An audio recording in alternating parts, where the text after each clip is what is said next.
My name is Elise Beanland, and this is my first creative critical reflection.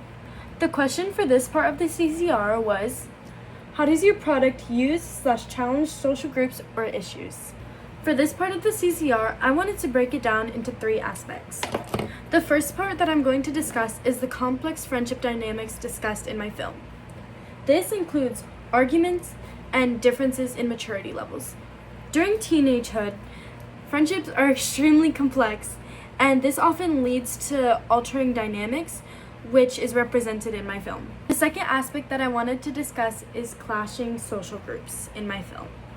As we can see, Lacey is more of the stuck-up popular type, and Autumn is much more lonely and quiet than her.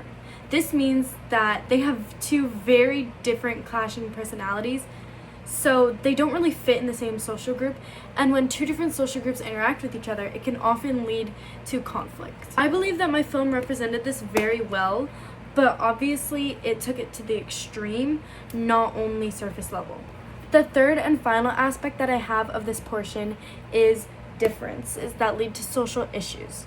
So there's this big question that if differences unify or separate Lacey and Autumn, and I came up with this backstory that Lacey and Autumn originally became friends because they were so different, but as they progressed into their further teenage years, they began to separate a little bit more, and it caused some issues, but at the same time, it also challenges social norms because one of those loners and less popular is friends with one of the super popular girls who's really bubbly and preppy and all that.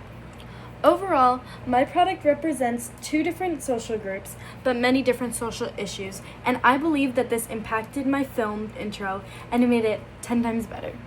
Thank you so much for watching, and stay tuned for the next.